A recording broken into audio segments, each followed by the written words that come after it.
Bab 394, Selalu Ada Harapan.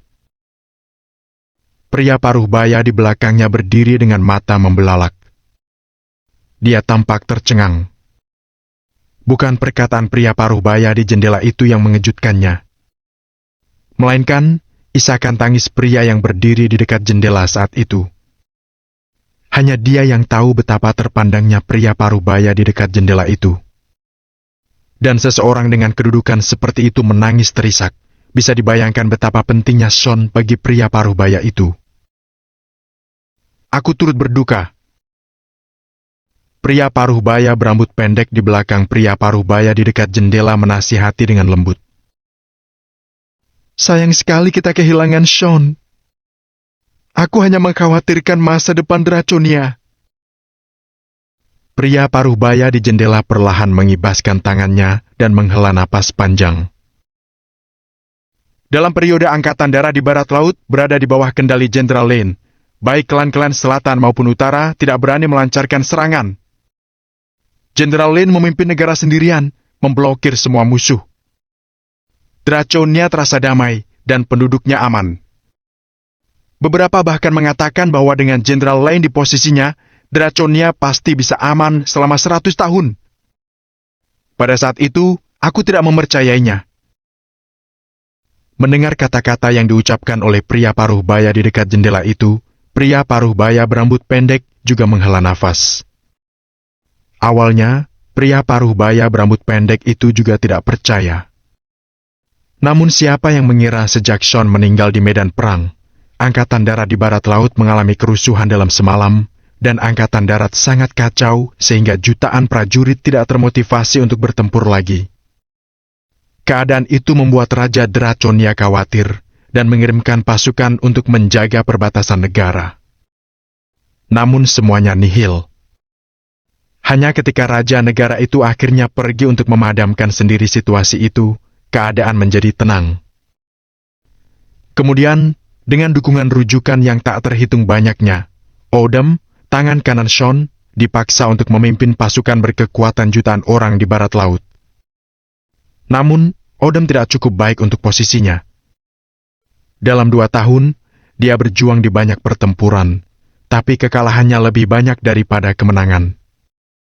Setelah mereka kehilangan banyak prajurit, wilayah yang dulu sempat Sean ambil alih direbut kembali oleh klan-klan utara.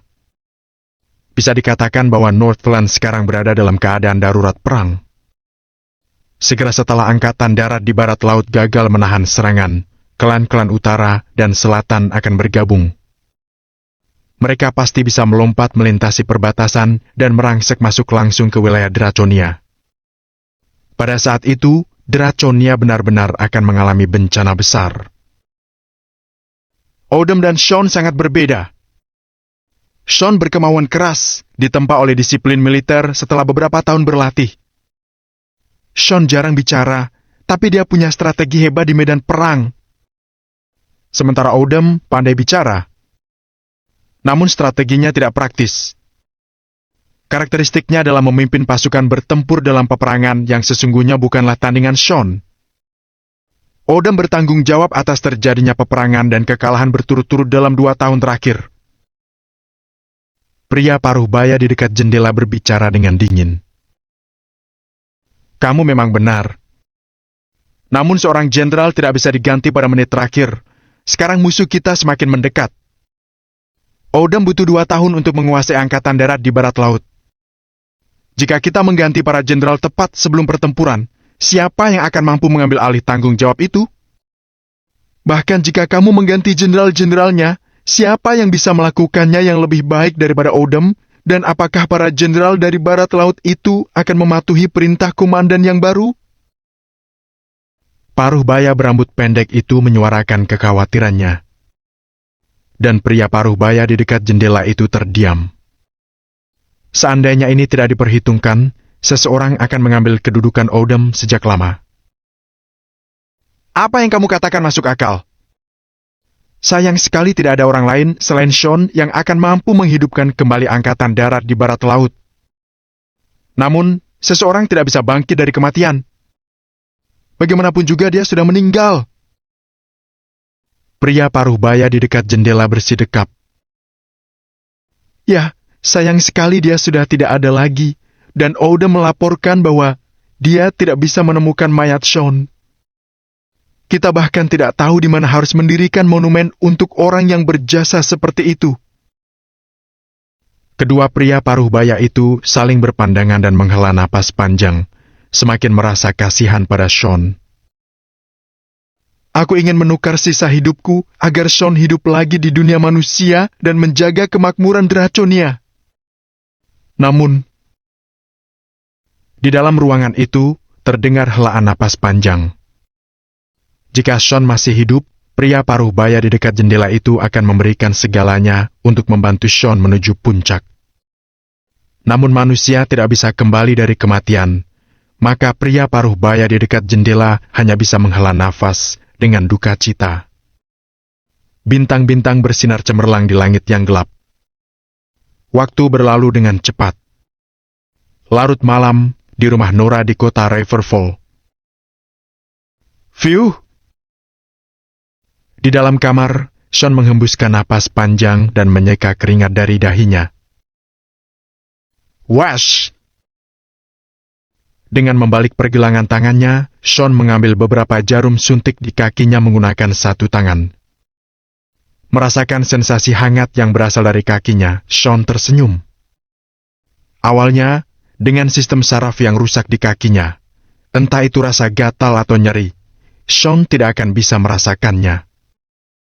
Dan sekarang, dengan perasaan hangat di kakinya, Sean tahu bahwa saraf-saraf di kakinya perlahan pulih. Ini jelas merupakan sebuah terobosan. Selalu ada harapan. Sean perlahan mengangkat kepalanya dan memandangi lampu di langit-langit dalam keheningan. Awalnya, Sean mengira begitu efek samping pil setengah jadi ini muncul, dia tidak akan mungkin bisa berdiri lagi seumur hidupnya. Sepertinya dia sedang mendapatkan keberuntungan sekarang. Takdir tidak membiarkan dia menderita cobaan itu sekali lagi. Bab 395, Hawk dipermalukan.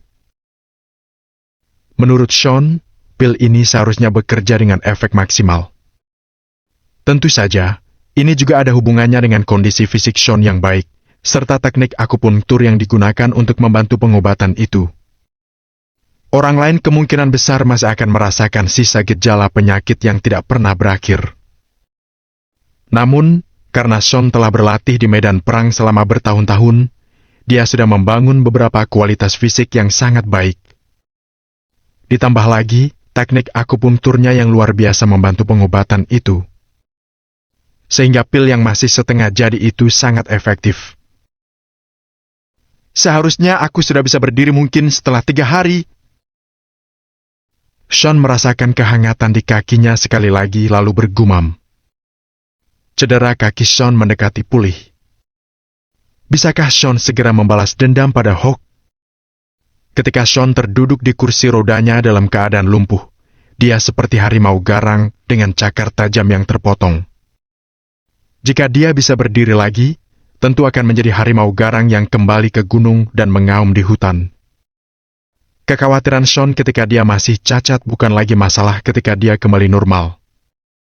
Namun, karena banyak sekali hal yang tidak bisa dia lakukan saat berada di kursi roda.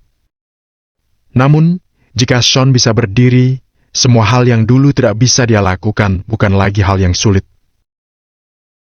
Odom, tunggu aku sebentar lagi. Sean perlahan menoleh dan melihat keluar jendela menatap malam, bergumam. Keesokan harinya, di kota Riverfall, semua orang masih terheran-heran dengan kejadian semalam. Banyak berita media yang mempermasalahkan tentang apa yang terjadi tadi malam. Lagi pula, keadaan yang terbalik itu tidak diharapkan oleh siapapun. Hawk yang awalnya pasti menang, dihentikan di luar hotel, bahkan tidak diizinkan melewati pintu masuk. Para tamu yang telah diundang oleh Hawk dan Boyce sekalipun ditahan di luar gerbang hotel selama 2 jam. Namun saat itu terjadi, upacara pernyataan cinta tadi malam berjalan tanpa hambatan. Foto Nora dan seorang pria misterius yang menaiki balon udara sangat kontras dengan foto Hawk yang sangat marah hingga wajahnya terlihat jelek. pembalikan situasi pasti menarik perhatian. Sehingga, banyak media berita sudah memuat kedua gambar tersebut, memuaskan keingintahuan publik. Boyce menggunakan koneksinya dan telah menghabiskan banyak uang untuk membuat media-media terkenal itu menghapus berita tersebut. Namun akhirnya, dia tidak bisa menghentikan media sosial milik masyarakat dan para narablog untuk terus-menerus menyebarkan berita tersebut. Akibatnya, semua orang di kota Riverfall tahu apa yang terjadi tadi malam. Semua orang tahu bahwa upacara pernyataan cinta Hawk yang seharusnya diadakan pada tanggal 9 dan telah dipublikasikan secara luas, telah digunakan oleh orang lain. Pemuda misterius itu bukan hanya merebut hak menggunakan Hotel Lakeside dari Hawk, tapi juga menyatakan cintanya pada Nora di atap hotel. Tak hanya itu, Hawk yang sombong langsung dihentikan di luar hotel. Itu adalah sebuah tamparan keras di wajahnya. Setelah berita ini tersebar, keluarga Eason dari kota Riverfall langsung menjadi bahan tertawaan. Hawk bahkan malu untuk keluar dan menemui orang-orang. Dia menghabiskan pagi dengan bersembunyi di rumah, membaca semua berita. Melihat berita yang sedang tren, dia semakin geram. Brak! Tablet yang baru saja dibawa oleh pelayan itu sekali lagi dibuang oleh Hawk. Sial! Bajingan! Sial! Sial! Hawk sangat marah. Dia meraih barang-barang di atas meja dan langsung membantingnya ke lantai. Bersamaan dengan suara barang-barang pecah, ruang duduk langsung berantakan. Apa yang kamu lakukan? Boyce berjalan mendekat dengan wajah muram dan memarahi Hawk. Ayah! Aku tidak bisa menahan amarah. Keluarga Eason tidak bisa dipermalukan begitu saja. Hawk mengertakkan gigi dan duduk di sofa dengan marah. Jadi, apa yang bisa kamu lakukan? Kamu bahkan tidak tahu siapa pria itu. Boyce mendengus dingin dan duduk dengan wajah yang juga muram. Ayah, bukankah aku sudah memberitahumu kemarin? Yates mengatakan bahwa Sean yang menyewa hotel itu. Seseorang yang menyatakan cinta pada Nora di teras atap hotel juga Sean.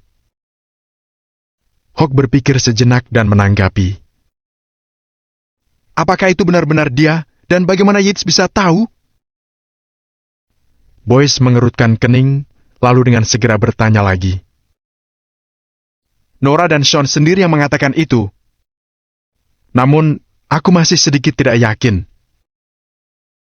Hawk mengerutkan bibirnya. Jika Sean benar-benar mampu melakukan itu, apakah Sean akan dipandang rendah oleh keluarga Perkins?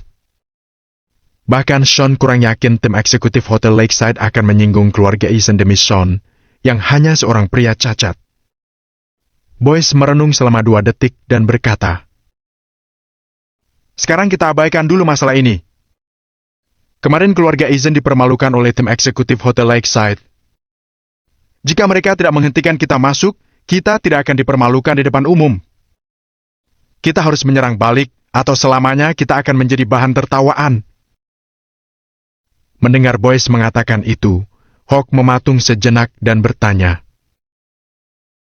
Ayah, lalu apa yang akan kamu lakukan? Bab 396. Aku bisa memukulmu kapan saja.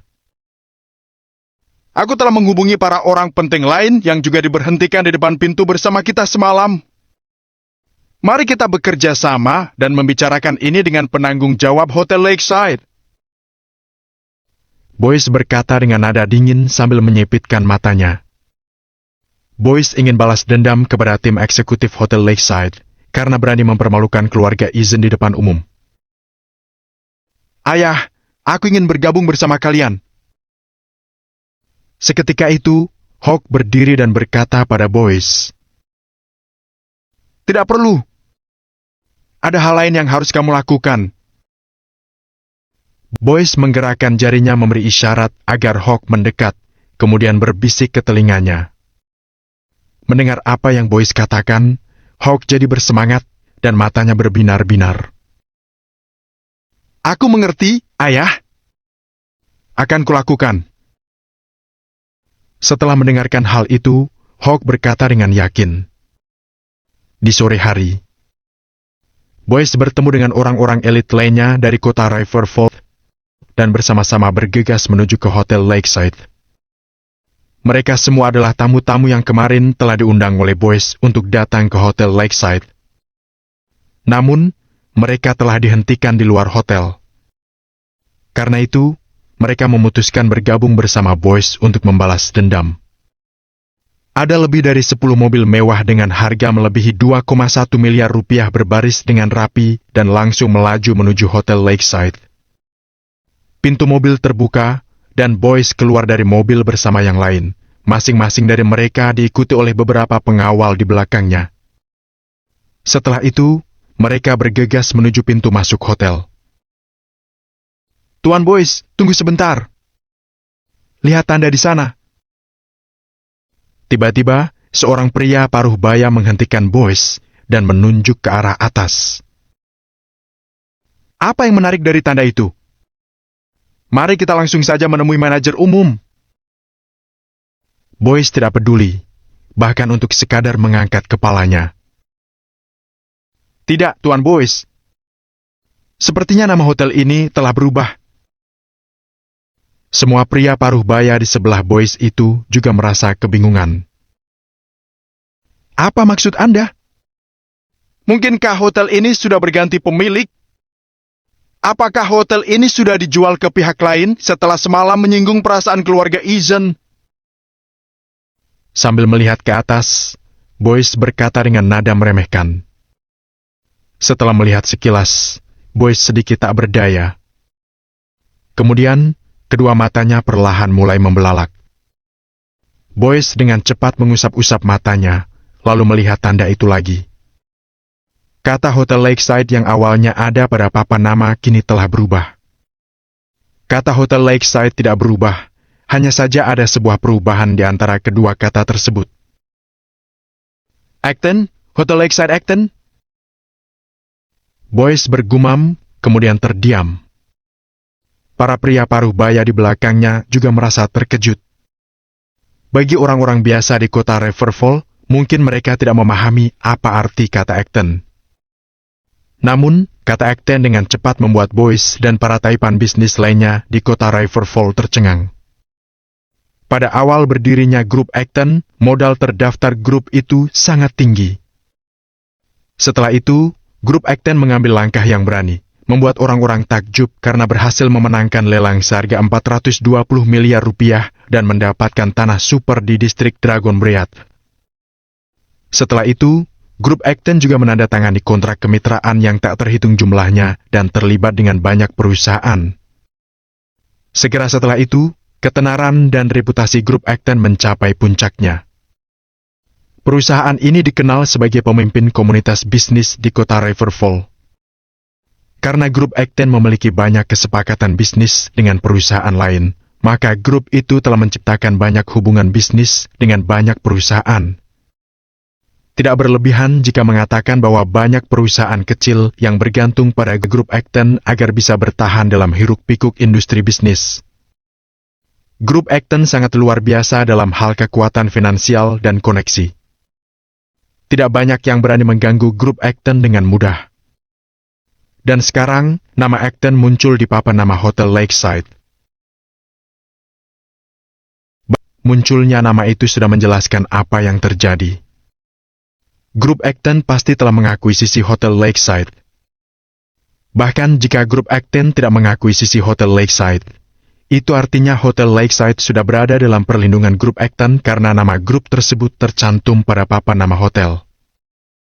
Tidak ada yang berani menyinggung industri di bawah naungan grup Acton di kota Riverfall. Mungkin saja ada. Namun, grup Acton jelas bukan kelompok yang bisa diganggu oleh Boyce dan teman-temannya. Tuan Boyce, kah kita masih akan tetap masuk? Seorang pria paruh baya berdeham, kemudian bertanya pada Boyce. Kenapa tidak? Boyce mengertakkan gigi dan berbicara dengan tegas.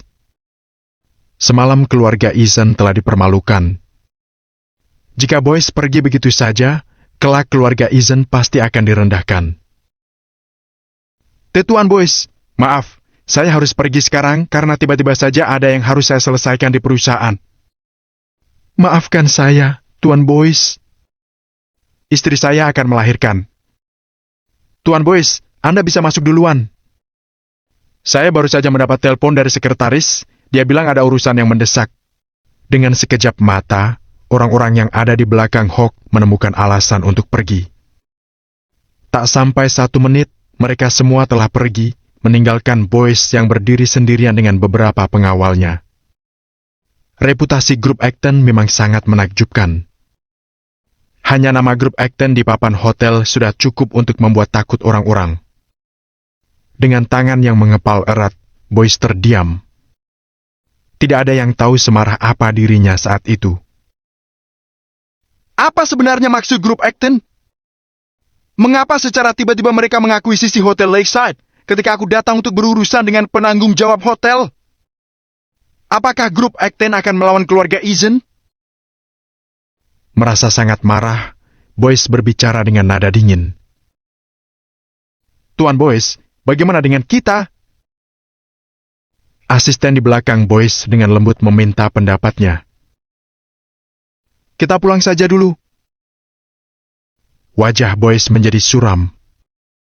Kemudian, dia berbalik dan masuk ke dalam mobil. Sementara itu, Hawk tiba di rumah Nora. Nyonya Perkins, Anda ada di rumah? Hawk membawa 2 kotak hadiah mahal, lalu mendorong pelan pintu, hendak masuk ke dalam. Namun, dia dihadang oleh Sean. Sean, apa yang kamu lakukan? Ujar Hawk sambil menatap Sean dan mengerutkan kening. Pergi! Sean menatap Hawk dan berkata dengan nada santai. Siapa kamu berani memerintahku? Hawk mendengus dengan dingin. Dia segera melangkah masuk ke dalam rumah dan berjalan melewati Sean. Wash! Tepat saat itu, Sean mengulurkan tangan dan mencengkram tangan Hawk. Lalu, Sean mengangkat tangannya yang lain. Plak! Terdengar suara tamparan yang jelas, membuat Hawk tercengang. 2 kotak hadiah mahal yang ada di tangannya juga langsung jatuh ke atas lantai. Sean, berani-beraninya kamu memukulku. Kamu ini siapa berani menamparku? Hawk marah dan mencaci maki sambil menunjuk-nunjuk wajah Sean. Apa aku perlu alasan untuk menamparmu? Sean melirik ke arah Hawk dan bersiap untuk menutup pintu. Bab 397, Sean punya hubungan dengan grup Acton. Sean, aku bilang jangan mempermalukan dirimu sendiri. Hawk melangkah maju lalu menatap Sean. Dia mengumpat sambil mengertakkan gigi. Apa yang bisa kamu lakukan kalau aku mempermalukan diriku sendiri? Sean perlahan berhenti, lalu menatap Hawk dengan tenang. Aku tidak ingin membuang-buang waktuku untukmu. Aku kesini untuk menemui Nyonya Perkins, jadi sebaiknya kamu menyingkir dari hadapanku. Kalau tidak, jangan salahkan aku karena tidak menghormati Nora dengan bersikap kasar padamu. Hawk menepuk lengannya dan menatap Sean dengan garang. Nora tidak butuh rasa hormatmu. Kamu juga tidak perlu bersikap sopan padaku. Kalau kamu ingin berkelahi, lakukan saja layaknya seorang laki-laki. Sean duduk di kursi rodanya, menghalangi jalan ke pintu. Nada suaranya penuh dengan penghinaan. Kamu! Hawk sangat geram hingga ingin menampar Sean. Hawk paham betul Sean memiliki kekuatan bertarung yang hebat, meskipun dia cacat. Hawk bahkan tidak bisa menahan 1 pukulan pun di hadapan Sean. Baiklah, Sean. Karena kita telah bertemu hari ini, aku akan jujur padamu. Jangan terlalu sombong hanya karena kamu menguasai beberapa seni bela diri. Bahkan seorang pegulat yang kuat dalam keadaan sehat tidak bisa bertahan melawan banyak orang, apalagi kamu yang cacat. Sebenarnya, aku ingin mengampunimu demi Nora. Namun sekarang, lihat saja nanti. Kupastikan kamu tidak akan hidup lebih dari 3 hari. Nada bicara Hawk sangat jahat dan kata-katanya penuh dengan ancaman. Seakan-akan Hawk telah menyusun sebuah rencana untuk menghabisi nyawa Sean. Oke, aku akan menunggumu. Namun sekarang, dengarkan aku baik-baik. Kalau kamu berani masuk ke rumah ini lagi, aku akan segera melenyapkan keluarga Ethan. Sean terdengar tenang saat dia berkata dengan jelas. Saat Hawk mendengar perkataan Sean, dia menjadi semakin marah. Baik. Lihat saja nanti. Hawk mengulurkan tangan dan menunjuk Sean. Kemudian, dia berbalik dan pergi sambil mengertakkan gigi. Hawk bahkan menendang 2 kotak kado yang mahal itu. Brum! Hawk menginjak pedal gas dan pergi dengan mobilnya. Sean, apa yang terjadi di sana? Saat itu, terdengar suara May dari dalam rumah. Tidak ada, hanya seekor anjing. Sean menggelengkan kepalanya sebelum menutup pintu rumah. Di dalam kediaman Perkins tempat Nyonya Perkins tinggal. Setelah Hawk meninggalkan rumah Nora, dia segera melaju menuju kediaman Perkins. Namun, kali ini Nyonya Perkins tidak lagi menyambutnya dengan hangat. Apa yang terjadi pada keluarga Perkins selama ini penyebabnya adalah kekacauan yang dilakukan oleh Hawk. Bukan hanya keluarga Ethan yang dipermalukan, tetapi keluarga Perkins juga merasa sangat malu. Karena itu, Nyonya Perkins merasa tidak puas dengan keadaan yang telah berubah. Nyonya Perkins, ada kesalahpahaman tentang kejadian kemarin, dan saya sedang menyelidikinya. Jangan khawatir. Saya pasti akan memberikan jawaban yang memuaskan. Saat menyadari perubahan sikap Nyonya Perkins, Hawk segera menjelaskan dengan suara yang rendah.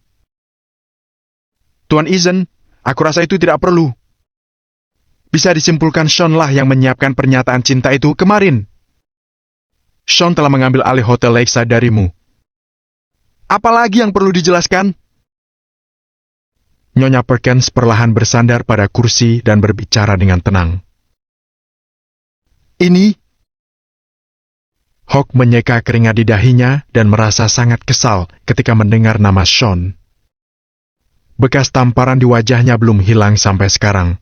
Rasa sakitnya pun belum berkurang. Mengingat dia adalah anak tertua dari keluarga Ethan dan seorang pemuda kaya di kalangan elit kota Riverfall, Hawk rasa tidak seharusnya dia diperlakukan dengan buruk, meskipun dia tidak bisa membuat semua orang mendengarkannya. Namun, dia telah dipermalukan berkali-kali, gara-gara Sean.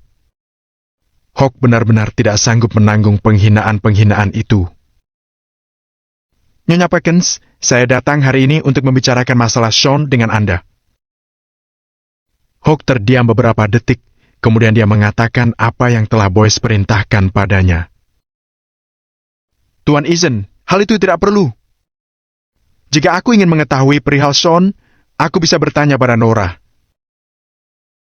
Sikap Nyonya Perkins yang tidak peduli membuat Hawk merasa semakin jengkel. Hawk belum mengatakan apa yang Boyce ingin sampaikan, sehingga dia hanya bisa menahan diri. Nyonya Perkins, hal yang ingin kusampaikan adalah tentang grup Acton, bahkan Nora belum tahu tentang ini. Hawk sengaja melihat ke sekeliling dan memelankan suaranya saat berbicara dengan Nyonya Perkins. Apa itu? Setelah mendengar perkataan Hawk, Nyonya Perkins pun mulai tertarik. Bagaimanapun juga, grup Acton itu cukup terkenal. Nyonya Perkins sama sekali tidak berani meremehkan kekuatan finansial dan koneksi grup Acton. Ada hubungan apa lagi grup Acton dengan Sean? Nyonya Perkins bertanya dengan kebingungan sambil perlahan duduk tegak.